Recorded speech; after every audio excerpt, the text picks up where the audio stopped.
este personaje que se llama Pedro. ¿Cómo se llama? ¿Verdad? Este personaje que nos demuestra, por un lado, en el Evangelio de Mateo, capítulo 26, versículo 69 en adelante, narra toda la historia de la negación de Pedro. Esa es la parte de la debilidad y es el reflejo de cada uno de nosotros, que tenemos esa naturaleza que tiende al pecado. Amén. Repita conmigo: naturaleza que tiende a... Es que miren, si no somos conscientes de esa fragilidad, no vamos a ser conscientes de la gracia del Espíritu Santo. Si no somos conscientes de nuestra fragilidad, no vamos a ser conscientes de la gracia del Espíritu Santo. Si me le suben tantito a los monitores, sí, porque si no me quedo sin voz. Ahí está perfecto. Entonces, esa es la primera parte que quiero que meditamos. La fragilidad de Pedro, que a pesar de que caminaba con Cristo, a pesar de que había visto los milagros de Cristo, a pesar de que había visto la multiplicación de los panes, Pedro niega al maestro, y lo niega por su naturaleza frágil, que es el temor. ¿Qué es lo que nos dice el Evangelio de San Mateo, capítulo 26, versículo 69? Que unas mujeres lo ven y le dicen a los soldados: este también anda con ese nazareno que anda alborotando. Ya Jesús le había advertido, ya Jesús le había hablado de su negación. Pero ¿qué le dice Pedro? ¿Yo negarte, Señor? No, jamás te negaré. Y eso es lo mismo que hacemos nosotros. Nos hemos unido a Cristo. Hemos tenido una experiencia dentro de esta bendita renovación carismática. Y le hemos dicho: Señor, yo no te voy a negar. Señor, jamás te voy a traicionar. Pero más dudamos y más duramos en proclamar que no lo vamos a negar que en volverla a embarrar. Amén. Dígale a su vecino: más duras en decir que no lo vas a negar que en volverla a embarrar. Porque esa es nuestra fragilidad. ¿Cuál es esa? Es nuestra naturaleza humana. Y Pedro le dice a Jesús: no, yo negarte, jamás, Señor. Pero sucede como lo profetiza Jesús. Lo niega y le dice a aquellas mujeres y a los soldados: no, yo ni lo conozco, yo no andaba con ese. Esa es la fragilidad que tenemos que reconocer. Ese es el barro del que estamos hechos. A veces la gente llega y me dice: hermano Omar, ¿qué ve en mí? Y yo le digo: dos ojos, unos labios, unos cachetotes, y si no se quitó bien, unas teralañas ahí en los ojos, ¿verdad? Pero la gente es simpática. La gente llega y me dice, se sientan ahí enfrente en la salita: hermano, ¿qué ve en mí? Hasta sacan así como si fueran tortuguitas el cuellito, ¿verdad? ¿Qué ve en mí? Mejor preguntémosle a la iglesia quiénes somos. Dígale a su vecino que está a la derecha, a la izquierda: hoy mi madre iglesia, pero dígaselo así con autoridad, hoy mi madre iglesia te va a desenmascarar. Es más, si está tu esposo, tu hermano de comunidad, tu esposa, dile: hasta hoy me engañaste, con esa carita de que no quiebras un plato. Porque hoy, pero dígale, hoy la iglesia te va a ahorrar el psicólogo y el psiquiatra. Ahora dígale esta que le va a doler, y gratis como te gusta. Pregúntele a su vecino: ¿quiere saber quién eres? Léete el numeral 1707. Yo amo el catecismo católico y lo uso mucho, porque en estos tiempos hay que usar mucho el catecismo católico. Ahora, cuando la gente, y siempre lo tengo ahí en la mesita de centro donde recibo a la gente, me preguntan: ¿quién soy? Y le digo: ¿qué veo? ¿Quién eres? Catecismo católico numeral 1707. Escucha, Carlitos, Josecito, Ramirito, María Belén, escucha con atención, porque te vamos a ahorrar lo del psicólogo y el psiquiatra. Mira lo que dice Catecismo Católico numeral 1707. El hombre, la mujer, persuadidos por el maligno, abusaron de su libertad desde el comienzo de la historia, sucumbieron a la tentación y cometieron el mal. Conservan el deseo del bien, pero en su naturaleza llevan la herida del pecado original. Han quedado inclinados al mal y sujetos al error. ¿Oíste, Mr. Perfecto? Es que esa es la bronca, que nos damos baños de pureza. Ese es el problema. No reconocemos nuestra imperfección, no reconocemos nuestra naturaleza al pecado, y de eso se aprovecha el chancludo, porque te hincha como sapo y vives culpando a los demás de tus errores y fracasos, y nunca vas a salir victorioso hasta que no reconozcas tu propia naturaleza. Amén. Repito nuevamente: el hombre y la mujer, persuadidos por el maligno, abusaron de su libertad desde el comienzo de la historia, sucumbieron a la tentación, cometieron el mal, conservan el deseo del bien. Ahí me voy a detener. ¿Qué nos dice San Pablo en Romanos? No entiendo mi proceder, porque queriendo hacer lo bueno, termino haciendo lo malo. Por eso les decía, más lloramos, gritamos, pateamos: Señor, no te voy a negar. ¿Qué fue lo que le dijo Pedro? No te voy a negar, jamás te voy a traicionar. Más duró en decirle que no que en decir que sí en la acción. Entonces dice: conserva el deseo del bien. Pero la realidad, para que me entiendan en un español más populipú, la realidad es que llevamos la herida del pecado original. Estamos inclinados al mal y sujetos al error. De ahí que el hombre esté dividido en su interior. Por eso, y ojo con esto, ojo Carlitos, por eso toda vida humana, ¿toda qué? ¿Está excluyendo a alguien, padre? Todos, toda vida humana.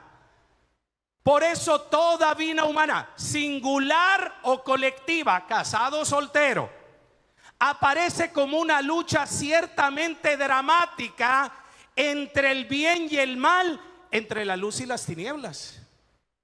Estamos en un combate espiritual, pero ese combate espiritual cada uno lo va a vencer en la medida en que reconozca la fragilidad. Si tú no reconoces el barro del que estás hecho, no puedes apropiarte de la transformación que viene a través del Espíritu Santo. Si quieres una transformación en el Espíritu Santo, primero tienes que estar convencido de lo que el Espíritu tiene que transformar. Ahí radica la victoria. Pero si no estás convencido de lo que el Espíritu quiere y tiene que transformar, Él no puede hacer nada, porque tú no reconoces tu arcilla y vives buscando culpables. Cuando llegan las lloronas del Evangelio, ya les dije quiénes son las lloronas del Evangelio, no les he dicho las lloronas del Evangelio. Son todas esas mujeres que llegan los martes y el jueves a mi oficina y llegan llorando: mi marido, mis hijos, mis problemas. Llore que llore. Y llegan culpando al esposo, llegan culpando a los hijos. Yo las escucho, porque como en casa no las escuchan, después de escucharlas ya sanaron, porque lo que querían era deshogarse. Y después le digo: ok, ya me dijo todas las broncas de los demás, ahora dígame cuál es su arcilla. Y allí se quedan así. ¿Por qué? Porque partamos de tu arcilla, partamos de tu barro, para que el Señor pueda transformar tu barro en una victoria. No puede haber una transformación si no se reconoce la negación. No puede haber una sanación si no se conoce la herida. No puede haber una liberación si no se conoce la adicción. Amén. Dígale a su vecino, si no reconoces tu adicción, no puede haber una liberación. Si no reconoces tu herida, no puede haber una sanación. Tenemos que reconocer nuestra arcilla. La gente se ríe cuando yo no sé, van a orar a un santuario. Hoy, esta semana, se va una gran amiga, esposa de la persona, don Víctor, que es mi secretario, y va a Jerusalén. Y me decía antes de venirme, hermano Mar, ¿qué quiere que le traiga? ¿Qué quiere? Que le traiga un recuerdo. Le digo, a mí no me traigas nada. Le digo, lo único que te pido, que en la tumba que está vacía, intercedas y le pidas a Jesús que ya me convierta de a de veras. Y me pela los ojos, me dice, no, hermano, sí, pídele que me convierta, porque cada día descubro más mi miseria y mi arcilla, y cada día y cada año que cumplo en él, reconozco mi falta de conversión. Cuando tú reconoces tu arcilla, es cuando él puede hacer cosas perfectas. Cuando tú reconoces tu nada frente a su todo, es cuando él te puede transformar. Es cuando nosotros podemos transformar nuestro entorno, pero todo parte de una realidad. Pedro lo niega. Pedro lo niega. Y después el Señor lo sana. Y en esa negación hay una pregunta: Pedro, ¿me amas? El momento de la sanación: Señor, sabes que te amo. Pedro, ¿me ama? Sabes que te amo. Cada sabes que me amo era el reconocimiento de una fragilidad. Cada Pedro, ¿me amas? Era el momento de una liberación. Porque no podemos caminar con un remordimiento de nuestro barro. El demonio, el enemigo, que Dios reprenda, es muy astuto. Y nosotros no podemos pretender vivir con remordimientos. Cuando el Señor sana, sana. Amén. Cuando el Señor libera, libera. Cuando el Señor transforma, transforma. No es como si nos hubiera liberado. No es como si nos hubiera sanado. No es como si nos hubiera... No, el Señor cuando lo hace, lo hace. Y en la medida en que nosotros reconocemos nuestro barro, nuestra arcilla, Él empieza a transformar. Entonces Pedro pasa por un proceso de sanación, desde su arcilla, desde su barro. El mismo proceso por el que nosotros tenemos que pasar para llegar a ese Pentecostés glorioso. Porque ya no vemos al Pedro cobarde, ya no vemos a un Pedro temeroso. ¿Qué nos dice Hechos de los Apóstoles, capítulo 2, versículo del 36 en adelante? Que aquellos gentiles que decían: están borrachos el día de Pentecostés. Pedro, lleno del Espíritu Santo, lleno de la unción de la promesa del Padre, les dice: no estamos borrachos. Hemos recibido, fíjate, ya no hay cobardía. Me impacta lo que nos dice Hechos de los Apóstoles, capítulo 2, versículo 36. Ya no es el Padre, ya no es el Pedro cobarde, ya no es el Pedro temeroso por su vida, ya no es el Pedro que siente esa inseguridad. Es el Pedro que los reprende y les llama asesinos y les dice: no estamos borrachos, hemos recibido la promesa de aquel que ustedes asesinaron. Hemos recibido la unción, el poder, la gracia del Espíritu Santo. Apláudale al Dios de la vida, aleluya. Hemos recibido fuego del cielo. Y ese mismo fuego lo hemos recibido el día de nuestro bautismo. No para acobardarnos, no para atemorizarnos. No, hermanos, es para sentir nuestra arcilla, pero no quedarnos en nuestra arcilla, sino ver la grandeza y la misericordia en que Dios de la arcilla puede hacer cosas grandes. Amén. pero es partiendo de nuestra arcilla, es partiendo de nuestra debilidad, es reconociendo lo que somos.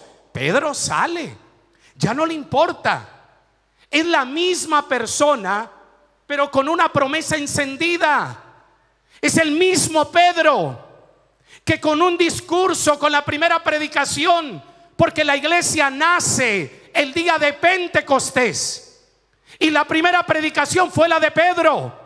Menos de 5 minutos y se convirtieron más de 3,000 personas. ¿Cuántas se convirtieron?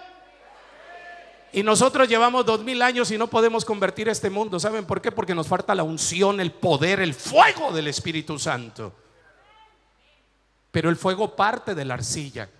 Es que no podemos dejar de reconocer nuestra arcilla.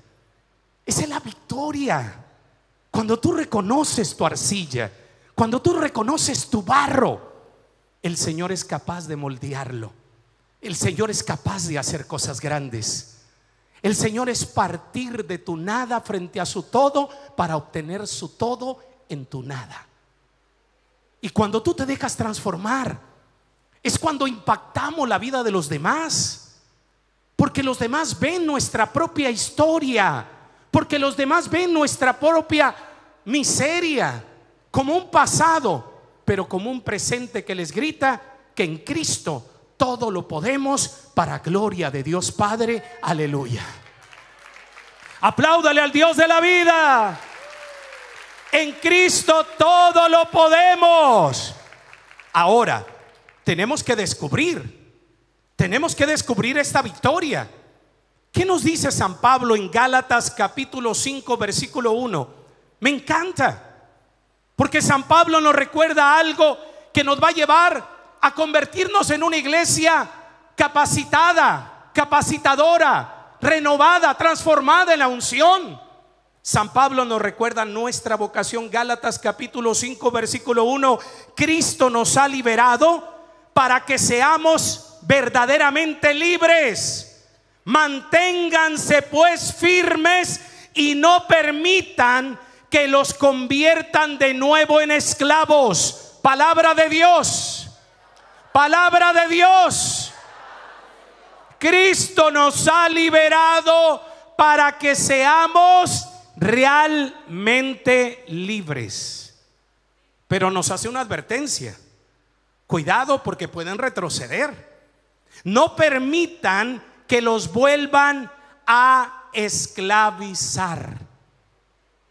A veces como iglesia perdemos el brillo de una nueva evangelización a la que San Juan Pablo en el 2000 nos invitaba.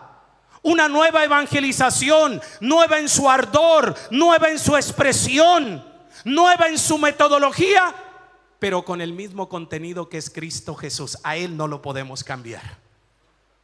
Y con el mismo motor. ¿Qué es lo que nos decía San Juan Pablo VI? Mire lo que decía Pablo VI en esa carta que sacudió el mundo, que se llama Evangelii Nunciandi.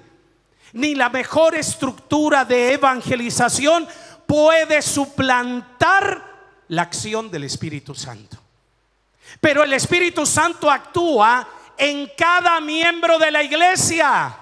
Dígale a su vecino: el Espíritu Santo actúa en ti. Amén. Dígale a su vecino, dígaselo a doña Chencha, dígaselo a doña Roberta: el Espíritu Santo actúa en ti. Desde tu miseria, desde mi miseria, el Espíritu Santo actúa. Pero repito, ¿por qué actúa? Por el reconocimiento de nuestro barro. Amén. Partimos del barro. Dígale a su vecino: partimos del barro. Dígaselo nuevamente: ¿partimos de qué? Todo parte del barro. Cuando se siembra una semilla, ¿qué tiene que haber? Barro. Uno echa agüita a la tierra y se hace ¿qué? Barro.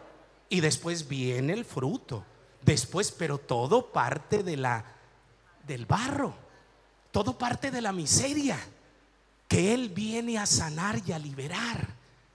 Es ahí el reconocimiento de nuestra propia fragilidad para que el Señor escriba una historia. Pero ¿saben por qué sucede eso?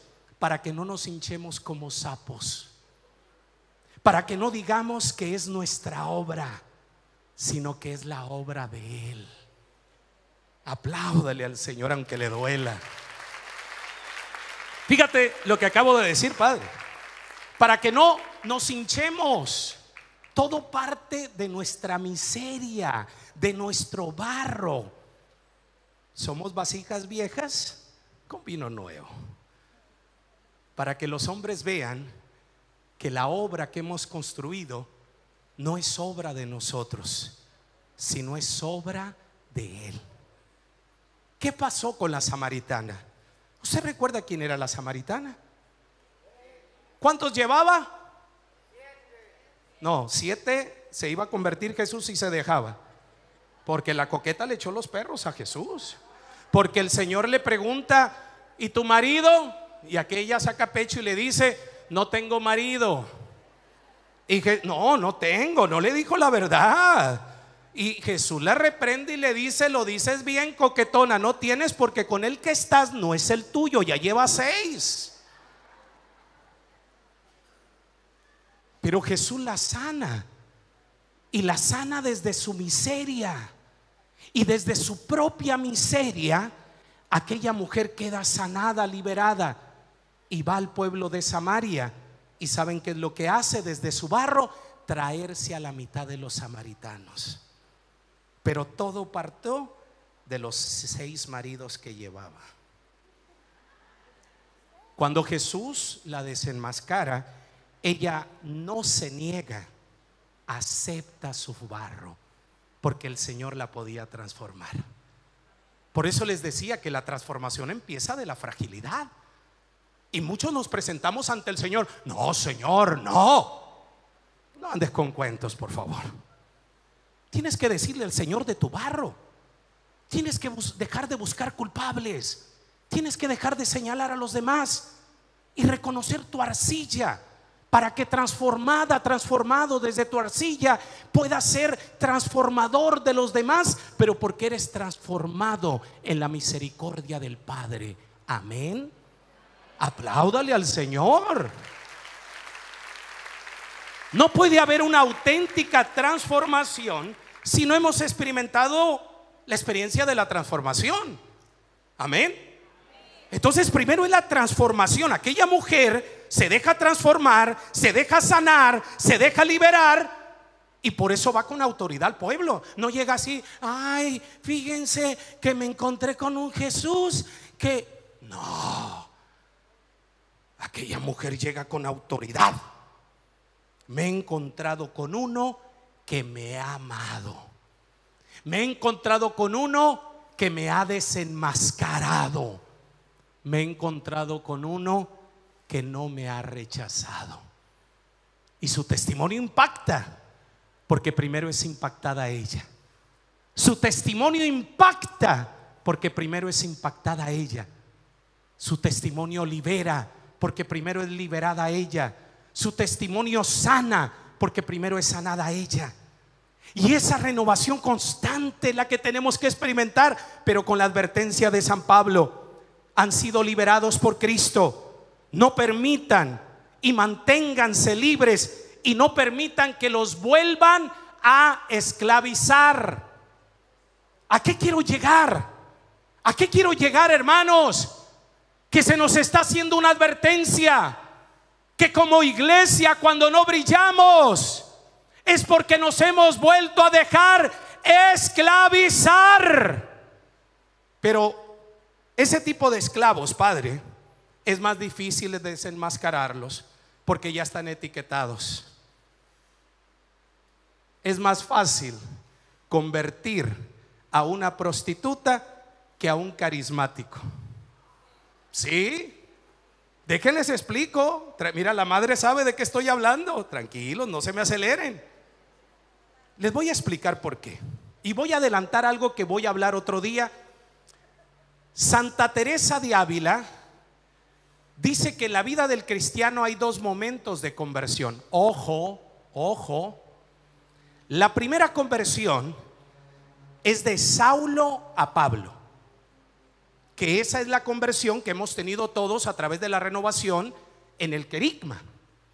Pero dice Santa Teresa, son pocos los que perseveran en una conversión diaria, en una transformación diaria. En pocas palabras, en México tenemos un dicho que dice, no sé si aquí lo conozcan, crea fama y échate a dormir. Bueno, aquí dicen a la cama, mira, más bonito, hasta la camita los manda el chancludo para tenerlos ahí guisaditos. Entonces, por eso les digo que es más difícil, porque a veces pensamos que ya está hecha la obra. San Pablo nos advierte y nos dice, pueden volver a su antigua esclavitud si no se mantienen vigilantes. Ojo, y cuando no somos transformados constantemente, dejamos de ser una iglesia transformadora, porque nos hemos quedado en la primera conversión. Y por eso no impactamos. Cuando yo veo que una mujer viene sola y yo le pregunto, hermana, tu esposo, tus hijos, me pone miles, me saca todos los pecados de la familia. Y le digo, venga, vamos al Santísimo, vamos a orar. Y el Señor empieza a hablar. Les voy a contar una historia, nomás para que vean. Y uno de los miles que tengo. Un día llegué a predicar a una parroquia a la ciudad de Los Ángeles, California. Y se acerca una señora en esa semana que iba a predicar en una parroquia. Se acerca al tercer día de talleres de liberación y sanación. Todos los días se llenaba, eran miles de personas. Y esta señora al tercer día se acerca y me dice, hermano, mi esposo está poseído por el chancludo, como dice usted. Y le digo, sí, hermana, sí, hermano. No, pues yo le seguí el rollo a la hermana. Y le digo, no, me dice, es que hermano, nuestra asamblea de oración es los viernes. Y los viernes como que se le mete el chancludo, como que me hace, no, hermano, uy. Y yo le digo, hermana, usted quiere, me acuerdo que le hice así, ¿usted quiere acabar con el chancludo? Sí, hermano, me dice. Perfecto, hermano. ¿Qué hace los viernes distinto a lo que hace los lunes, los martes, los miércoles y los jueves? Ese día él sabe que no cocino, porque es el día dedicado a Jesús. Yo me vengo a la parroquia desde las 11 de la mañana. A las 12 estoy en la capilla en el Ángelus. A las 3 la hora de la misericordia. Después a las 5 la Eucaristía. Y después la asamblea hasta las 10 de la noche. Ya me están entendiendo. Pero yo para qué le digo, hermana, ¿usted quiere acabar con el chancludo y lo quiere pisar? No, hombre, la hermana estaba arriba. Dice, se va a quedar. ¿A qué hora sale de trabajar el demonio de su esposo? Hay que seguir el rollo. Me dice, él llega a las 4 de la tarde. Espérelo hasta las 5. Pero ahí le tuve que meter. No, la hermana decía, el hermano Omar sí me entiende, pero no sabía la que le iba a las 5 se va a salir, hermano. Peruana. ¿Qué es lo que más le gusta a su viejo peruano? Cevichito, hermano. Hágale cevichito al demonio.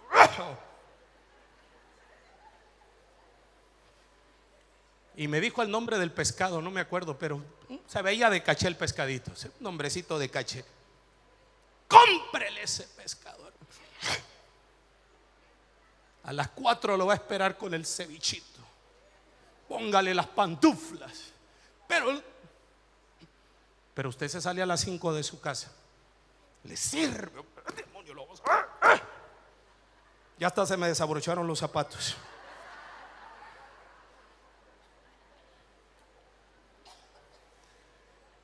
Hizo todo lo que le pedí. Pasó una semana, por supuesto esa semana no sabíamos el efecto. La otra semana yo me quedé en otra parroquia y la veo de lejos con un hombre. Se veía con más cara de demonio ella que él. Y entraron los dos y yo me hice como que no la vi, pero yo sabía que venía sobre mí. Y ya llega, hermano Omar, yo estaba ahí. Dije, ay, la del demonio. Y yo estaba sentado así y el demonio había quedado atrás. Y ella estaba enfrente de mí y me dice, allá atrás está el demonio.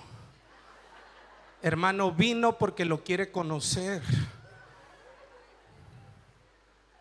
Y yo me paro y va y me presenta a su esposo. Y llego con él y le dice ella, él es el hermano Omar Jesús Maitorena. Ese hombre se paró, me dio un abrazo y empezó a llorar. Y me dice, gracias hermano por haberme devuelto a mi esposa.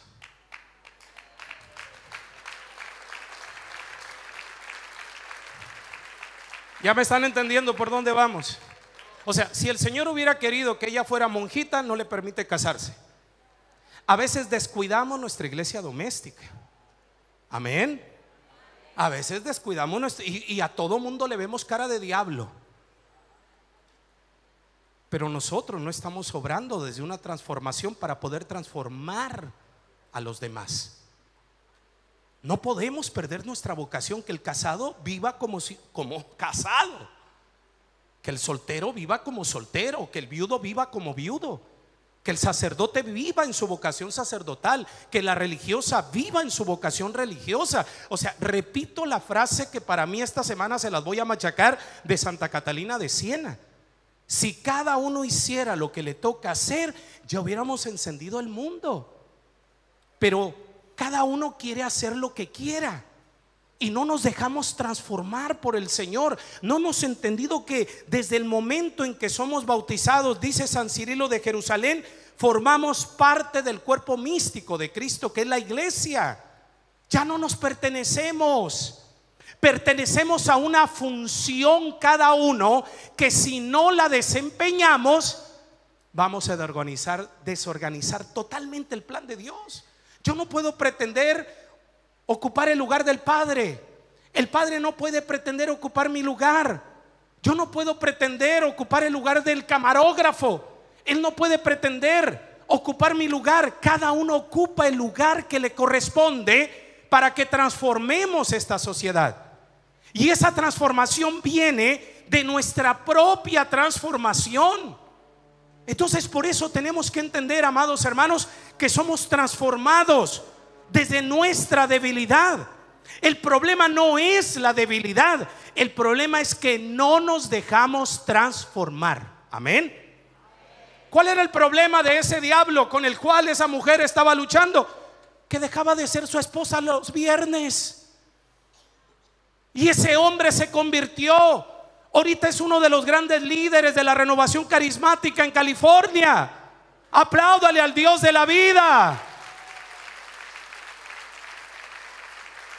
Déjate transformar para que lo demás sea transformado. Pero todo parte del reconocimiento de nuestra fragilidad. Todo parte de ese reconocimiento. Pero ¿cuál es el problema? Aquí el Papa, en esta carta que a mí me encanta, que se llama Evangelium Gaudium, que nos regaló en el 2013, el Papa habla de una mentalidad derrotada. Habla de una mentalidad que se ha dejado oprimir para caer en un pesimismo, y ahí es donde radica la derrota frente a nuestra carne, frente a nuestra miseria. En México hay una frase, no sé si aquí la tengan, que dice: si no puedes con el enemigo, únete a él. Súbele un poquito a los monitores, por eso vine. Si no puedes con el enemigo, únete a él. Y es lo que a veces hacemos con el pecado. Es lo que hacemos. Yo recuerdo cuando empecé en la renovación carismática, a los 15 años, me encontré con Chano y Sean, dos servidores de la renovación de mi comunidad. Y yo a los 15 años, cuando tuve mi experiencia, es el mismo fuego que tengo hoy después de 36. Porque lo mío no era catarro, no era gripa. Y el Chon le dijo al Chano: ¿ya ves cómo anda Maitorena? Yo los alcancé a escuchar, no es mentira. Y le dijo el Chano al Chon: así comenzamos nosotros. Ya murieron los dos. ¿Cómo me gustaría que estuvieran vivos para decirles: hermano, sigo con el mismo fuego y aún aumenta más, porque lo mío no era gripa ni catarro. Lo mío es Pentecostés en mi corazón. Ahora, hay un adversario que quiere que yo retroceda. Hay un adversario que quiere que yo use máscaras. Hay un adversario que quiere que yo esconda mi fragilidad. ¿Para qué? Para que el Señor no se siga manifestando en mi vida. El Señor quiere hacer cosas grandes. Les voy a adelantar otro pedacito. Es que esa prédica del viernes, que es sobre la conversión, van a salir demonios de este lugar. ¿Vienes, ¿Aquí vas a estar? Bueno, démosle un aplauso aquí a mi amigo.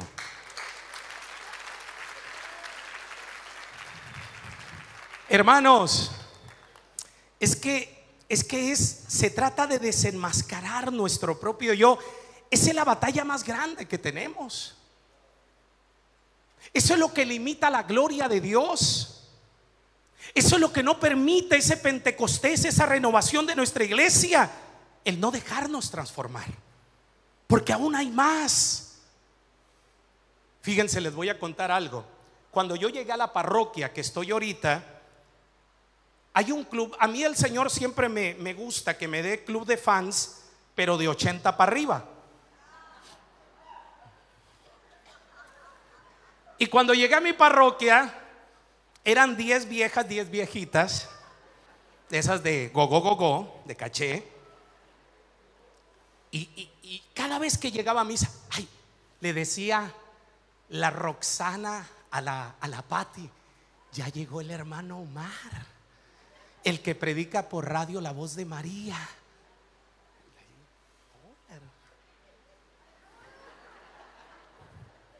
Pero ¿dónde vino la desilusión? Padre, esas viejas casi se flagelaban cuando vieron que me acerqué a confesar. Ellas estaban sentadas aquí donde está el tecladista, y yo estaba en el confesionario donde está la cámara. Fue tan impresionante la desilusión de esas viejas que yo alcancé a escuchar cuando la chona le dijo a la Petra: el hermano se confiesa, y les vi cara de chicle aplastado. Pero las alcancé a escuchar hasta allá. Y cuando me acerco a mi chofer, a mi secretario, don Víctor, que es mi hermano, él siempre va a misa conmigo, pues me lleva y después me lleva a casa. Me acerco y le digo: don Víctor, ya sé, ni me cuente, las escuché. Le digo: después de misa me van a seguir. No creo, vas a ver que me van a seguir. Terminamos la misa, y yo terminando la misa siempre le digo a la gente pues lleva una vida pública, saben a dónde voy a misa, y yo vivo diciéndole: si usted va a irme a buscar a la parroquia, no se vaya a sentir, yo no los voy a atender porque es mi momento con Jesús. Si yo no estoy ante Él una hora, si no lo comulgo, no tengo nada que ofrecerles. Y va gente necia que de todos modos van y dice: hermano Mari, pues ya uno tiene que ser misericordioso. Pero yo, en cuanto el Padre da la bendición, espero que el Padre se vaya a la sacristía, porque ahí es cuando termina la Eucaristía, no antes, que salen. Y el Padre se mete a la Eucaristía. Le digo: don Víctor, jálelo, vámonos. Y pues nos salimos. Y don Víctor, le digo que él, cuando yo veo al frente, él tiene que ver hacia atrás para ver qué pasa. Y me dice: ya las vi, viene la comisión de las 4, las más chismosas. Pero yo me hice como el que no las veía. Yo iba caminando naturalito, abro la puerta, y en el momento que abro la puerta siento la mano santa de una de ellas. Y volteo y le digo: hola Margarita. Yo impresionado, yo ya sabía que venía. Y me pregunta y me dice: hermano, ¿usted peca?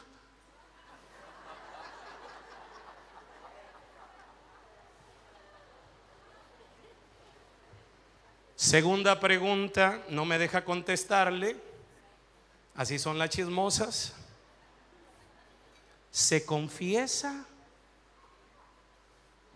Y le digo: Margarita, pero con una sonrisa: Sí, sí peco. Y mucho, es mi vocación pecar, Margarita. Hubieran visto la cara de esa vieja. Le digo, y sí me confieso, pero aquí vino la desilusión más grande.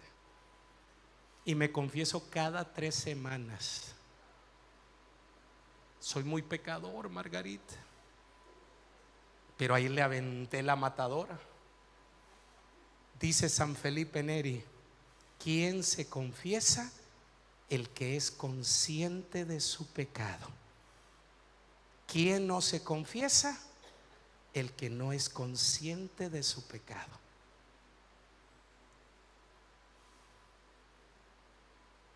Ahí no termina. No les estoy contando esto por el jajaja y la. Al siguiente día, las 15 viejas estaban haciendo fila para confesarse.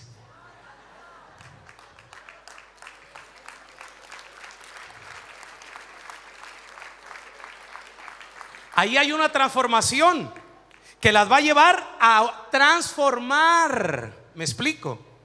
O sea, no podemos pretender conviértete al otro cuando nosotros nos hemos quedado a mitad de la conversión.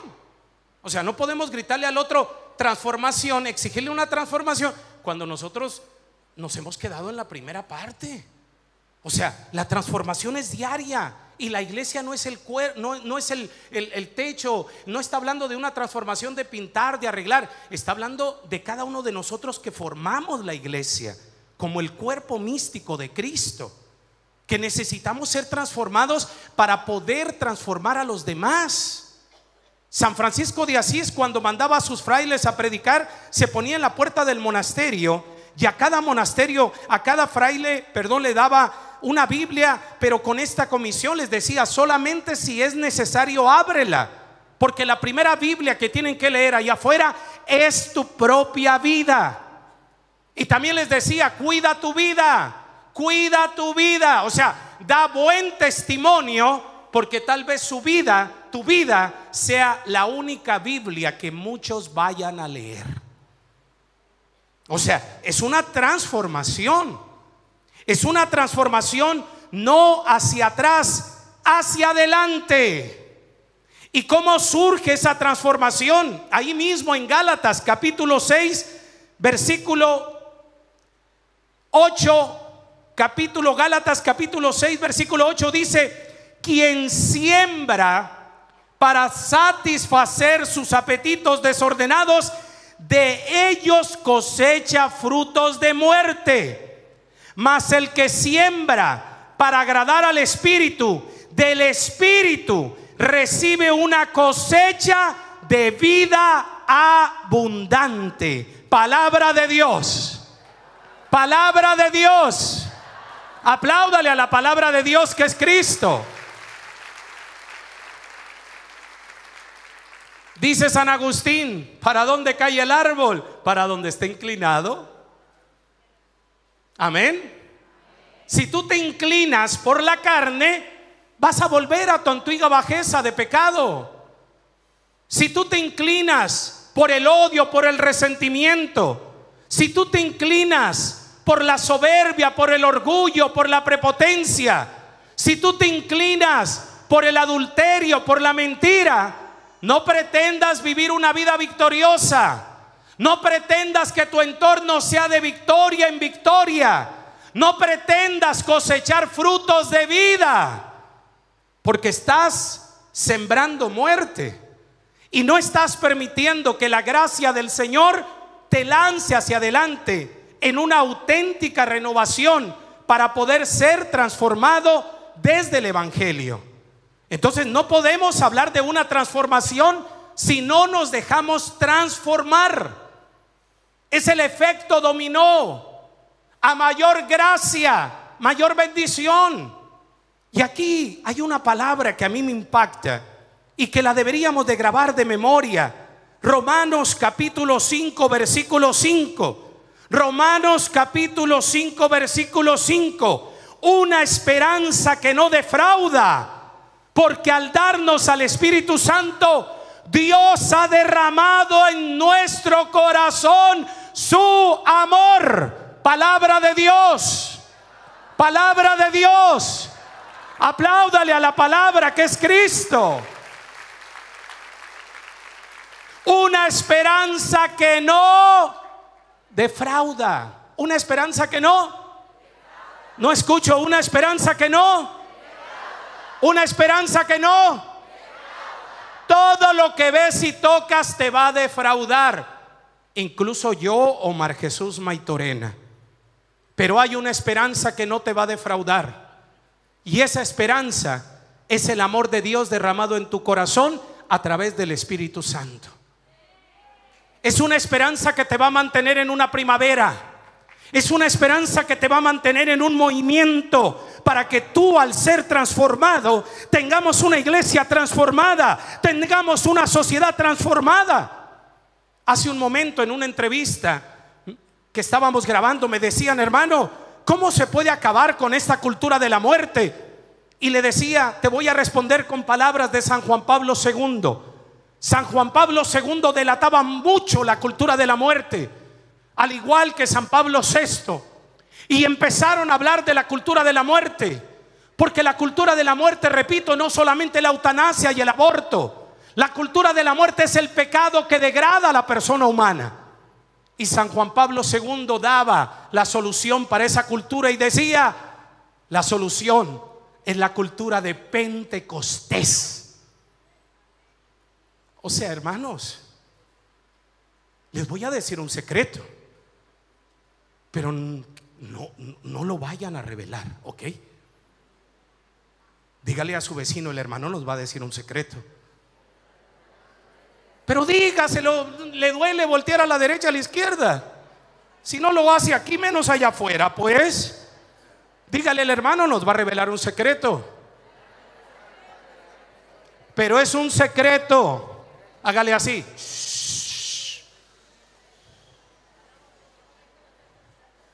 Cuando San Juan Pablo II hablaba de la cultura de Pentecostés, nosotros que estamos en la renovación carismática jugamos un papel muy importante, porque esa cultura de Pentecostés es Romanos 5:5. Él daba una catequesis tan bella y decía: ¿cuál es la cultura de Pentecostés?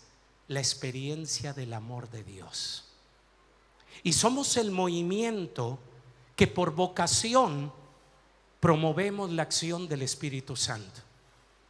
El Papa Francisco, yo tuve la gracia, se los decía ayer, de estar en Roma celebrando con muchos grandes carismáticos, sacerdotes y laicos los 50 años de la renovación carismática en el Coliseo. Fue maravilloso, fue maravilloso. Había pastores protestantes que el Papa invitó. Estaba Patty Manfield, que dio una profecía. Y le recuerdo, miren, se me enchina la piel. ¿Sabe qué dijo? Ahí estaba el Papa, ella se arrodilló enseguida del Papa. Una de las que estuvo el primer Pentecostés en la universidad. ¿Sabe qué dijo Patty Manfield? El Señor habló y dijo: vienen tiempos de renovación. Miren, se me enchina el pelo. Y ustedes, renovación carisma. Mira, mira, padre. ¡Ah! Mira, mira. ¡Ah! Miren. ¡Ah! Es que estuve ahí, lo escuché y vuelvo a sentir y mi corazón se sacude, pero de preocupación, porque los veo y me preocupa el futuro de la renovación carismática. Y decía el Señor a través de esta profeta: vienen tiempos de avivamiento. Pero no aplauda, espéreme tantito, dijo Clavillazo y Tintán. Ese avivamiento, aquí viene la bronca, madre, se va a llevar a cabo en la medida de que reconozcan su arcilla. Ese es un problema, porque todos estos creen que ya están perfectos y ya lo hicieron. Estamos frenando un avivamiento. Estamos frenando la conversión de muchas almas.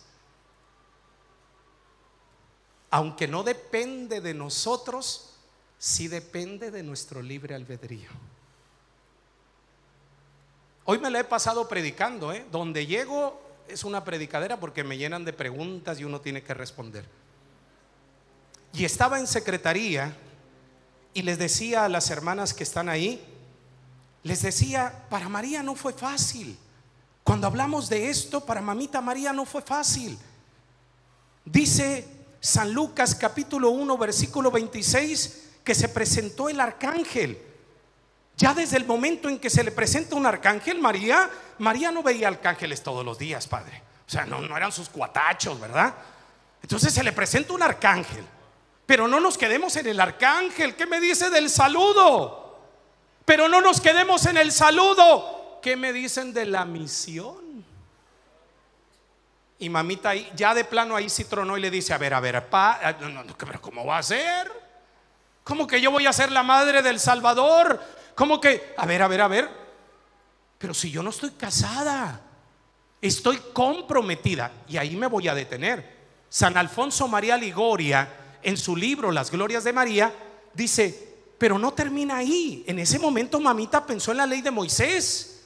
¿Saben qué decía la ley de Moisés? Que si una joven salía embarazada, no como ahorita que le hacen baby shower y la fiesta y le festejan fuera del matrimonio. No, hermano, a punta de piedra, porque era considerada una mujer impura y le tenían que dar chicharrón. La tenían que matar. Mamita María pensó en todo eso. ¿Qué le voy a decir a José? Ay, José, mi amor bello, hermoso, fíjate que se me apareció un arcángel y quedé embarazada. Ella pensaba en Santana, Joaquín, su esposo, el esposo de su mamita, su papá, pero te hemos criado. María pensó en todo eso. Pero también dice San Alfonso María Ligoria, léanse ese libro para que se enamoren de las virtudes de mamita María. Dice San Alfonso María Ligoria que en ese momento, no hay otro momento en que todo se haya detenido. Se detuvo papá Dios, se detuvo el Espíritu Santo, se detuvo la creación entera, hasta el chancludo se detuvo. Estaba expectante, porque mamita María había sido predestinada, pero no manipulada. Amén. Ella tenía el libre albedrío de haber dicho sí como haber dicho no. Cada uno de nosotros, por eso estamos aquí en la mansión, de diferentes regiones, naciones, pueblos, historias, parroquias, diócesis, realidades, hemos venido y hemos sido convocados para una gran misión. Y los que nos están viendo a través de las plataformas, apláudale al Señor. Pero de nosotros depende que esa transformación se lleve a cabo, porque primero somos transformados para la misión. Amén. Entonces mamita María podía haber dicho no, pero sin embargo aquí es donde entra la parte a la que quiero llegar para orar y que vamos a afianzar con una frase del Catecismo Católico. María da un giro de 180 grados. ¿Y dónde da un giro? Cuando el arcángel le dice: María, no temas, porque el poder del Altísimo te va a cubrir, y el hijo que vas a concebir será por gracia y obra. Por gracia y obra. Por gracia y obra. Cuando mamita escucha la palabra Espíritu Santo, da un cambio de 180 grados. ¿Sabes qué dijo? Hágase en mí lo que quiera. Hágase en mí lo que quiera. Con ese aliado termina diciendo: hasta en su esclava me convierto. Apláudale al Espíritu Santo. Cuando nosotros tenemos conciencia del Espíritu Santo, cuando nosotros reconocemos que somos templos de Él, nada ni nadie nos detiene para llevar a cabo la misión de nuestro gran Señor Jesucristo Salvador. Pero tenemos que estar conscientes de esa realidad. Tenemos que estar conscientes que somos templos del Espíritu Santo, para no dejarnos llevar por esos pensamientos pesimistas, para no dejarnos. Miren, cuando a mí me tenían secuestrado, quebraron mi cuerpo porque sentía dolor. Imagínense, me dieron 48 tablazos en la espalda, los glúteos y las piernas.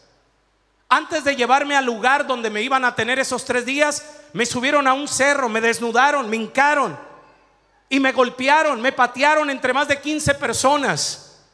Hermano, doblaron mi carne porque soy de carne, pero lo que nunca doblaron fue la certeza de que mi vida estaba en Cristo Jesús, para gloria de Dios Padre. Aleluya.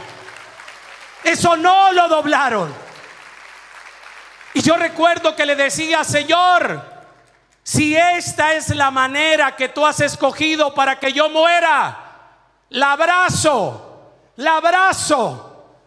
porque es una transformación que va a traer frutos. Saludándote con las palabras del arcángel Gabriel: Dios te salve María, llena eres de gracia, el Señor es contigo.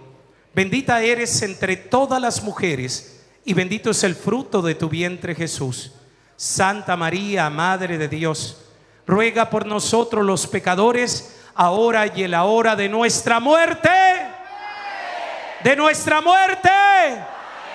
Dulce Madre, no te alejes, tu vista de nosotros no apartes. Ven con nosotros a todas partes y solo nunca nos dejes. Y ya que nos proteges tanto como verdadera Madre, haz que nos bendiga el Padre, el Hijo y el Espíritu Santo.